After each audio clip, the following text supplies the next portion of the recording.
Akhirnya UMNO PAS dan Bersatu berdamai. Ketua Pembangkang gesa usul undi tak percaya.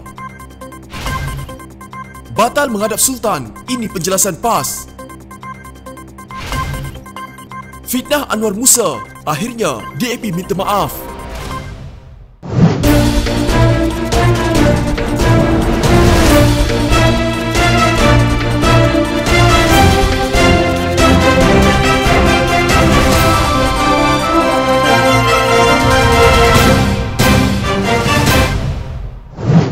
UMNO Bersatu dan PAS akhirnya bersetuju mencalonkan pengerusi UMNO Perak Sa'arani Mohamad sebagai calon Menteri Besar yang baru di negeri itu. Persetujuan itu diumumkan Setiausaha Agong Barisan Nasional Anwar Musa di media sosial dengan memuat naik salinan kenyataan media bersama ketiga-tiga parti itu. Keputusan berkenaan sekaligus menamatkan kemelut krisis Perak serta mengekalkan kerajaan Perikatan Nasional. Dalam kenyataan bersama membabitkan Setiausaha Agong PAS Taqiyuddin Hassan, Hamzah Zainuddin Bersatu dan Anwar sendiri. Mereka berkata, Presiden ketiga-tiga parti mengadakan pertemuan di Kuala Lumpur. Dalam pertemuan itu, Pengerusi Barisan Nasional Ahmad Zaid Hamidi telah menyampaikan pernyataan maaf bagi pihak adun-adun Barisan Nasional Perak di atas kekhilafan yang berlaku. Atas semangat Perikatan Nasional, ketiga-tiga parti telah bersetuju untuk mencadangkan Sa'arani sebagai Menteri Besar Perak yang baru untuk diperkenankan oleh Sultan Perak, kata mereka. Menurut kenyataan sama, perbincangan di antara Ahmad Zahid dengan Presiden Bersatu Muhyiddin Yassin dan Abdul Hadi Awang PAS mencapai kata sepakat mengenai pelantikan-pelantikan lain dalam Kerajaan Perak. Pada 4 Disember lalu, adun Cederiang yang juga timbalan Presiden Bersatu Ahmad Faizal Azumu gagal mendapat sokongan majoriti daripada wakil-wakil rakyat negeri itu dalam undian percaya. Sebanyak 48 undi menolak usul percaya itu berbanding 10 yang menyokongnya. 1 undi rosak atau berkecuali. Dengan itu, Ahmad Faizal akan berundur daripada jawatannya sebagai Menteri Besar.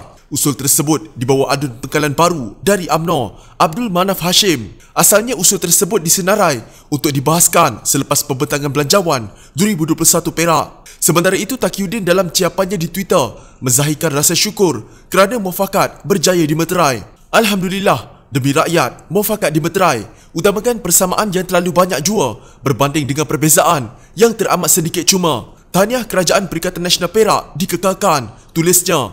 Untuk rekod, sebelum ini Majlis Pimpinan Tertinggi MPT Parti Pribumi Bersatu Malaysia melahirkan rasa kesal terhadap usul keyakinan majoriti Ahli Dewan Undangan yang dikemukakan terhadap Datuk Seri Faizal Azumu Jumaat lepas. Usul itu yang dicadangkan oleh UMNO namun tidak disokong oleh UMNO dan Pakatan Harapan dalam sidang DUN sehingga Faizal Azumu gagal mendapat keyakinan majoriti.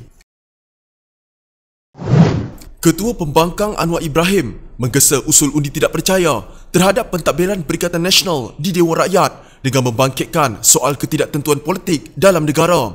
Memetik laporan berkenaan penurunan penarafan kredit negara oleh Fitch Rating baru-baru ini, Anwar berkata ketidaktentuan yang berterusan akan terus memberi kesan buruk kepada ekonomi negara. Kerajaan perlu menimbang perkara ini secara serius. Speaker pula perlu ada keberanian untuk menghormati kehendak dan prosedur Parlimen, kata pengerusi Pakatan Harapan itu selepas mempengerusikan mesyuarat Majlis Presiden Pakatan Harapan di Parlimen. Gesaan sama dibuat Setiausaha Agong DAP Lim Guan Eng yang antara lain berkata Perdana Menteri Muhyiddin Yassin perlu berani menangani ketidakstabilan politik dengan membenarkan usul itu dibentangkan. Kenyataan Majlis Presiden Pakatan Harapan juga menyuarakan hal yang sama bahawa spekulasi berkaitan ketidaktentuan politik perlu ditamatkan dengan menjegerakan usul tersebut. Kenyataan itu ditandatangani Anwar selaku Presiden PKR Setiausaha Agong DAP Lim Guan Eng dan Presiden Amanah Muhammad Sabu. Penurunan penarafan adalah satu tamparan hebat buat kerajaan, khususnya Menteri Keuangan. Ia menampakkan kegagalan perancangan dasar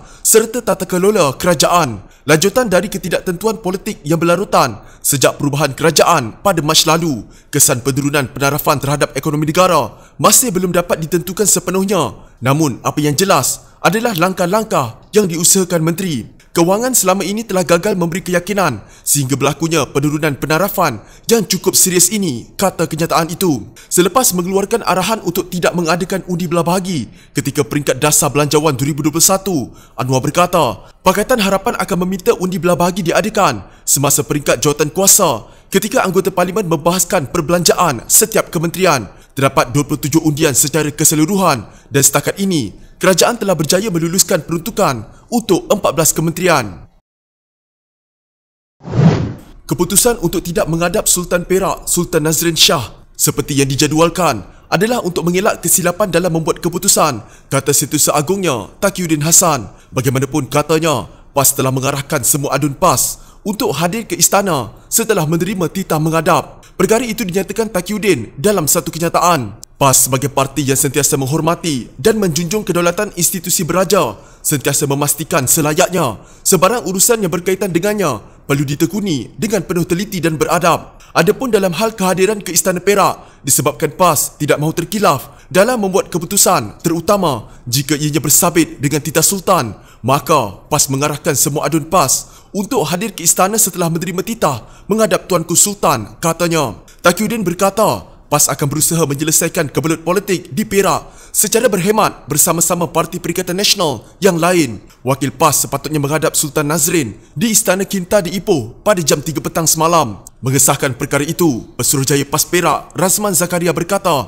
pembatalan itu kerana mereka belum ada sebarang keputusan berhubung soal kerajaan Perak yang baru. Sumber dari istana pula berkata, pembatalan itu selepas wakil PAS menarik balik janji temu itu dengan alasan mendapat arahan pimpinan tertinggi parti. UMNO dan Pakatan Harapan telah pun menghadap Sultan Nazrin pada minggu lalu. Untuk rekod, PAS mempunyai 3 adun dalam DUN Perak. Selain Razman, 2 yang lain ialah Muhammad Akmal Kamaruddin Selama dan Khalil Yahya Kubu Gajah. Dalam undian usul percaya ke atas Ahmad Faizal pada 4 Disember lalu, ketiga-tiga adun PAS memberikan sokongan kepada Menteri Besar terbabit. Pada hari sama, Taqiyuddin mengeluarkan kenyataan bahawa PAS tidak akan terlibat dalam pembentukan kerajaan baru di Perak. Bagaimanapun, 2 hari kemudian, Timbalan Presiden PAS Tuan Ibrahim Tuan Man berkata mereka tetap akan mempertahankan dan mengukuhkan Kerajaan Perikatan Nasional dan rundingan akan dibuat berkenaannya. Pengerusi DAP Tan Kok Wai bertemu Menteri Wilayah Persekutuan Anwar Musa di pejabatnya bagi memohon maaf berhubung kenyataannya tentang penjualan tanah Dewan Bandaraya Kuala Lumpur di BKL. Anwar di Twitter memaklumkan Tan menyerahkan surat pengakuan memohon maaf dan menarik balik kenyataannya yang dibuat pada 18 November. Tan ketika dihubungi portal FMT mengesahkan permohonan maaf itu. Hal ini kerana komen saya yang dahulu merupakan fakta yang tidak benar. Anwar yang merujuk peguamnya menyusuli perkembangan ini. Sebelum ini, peguam Anwar menyerahkan notis menuntut Tan menarik balik dan memohon maaf atas kenyataan yang mengaitkannya dengan penjualan 42 plot tanah di BKL.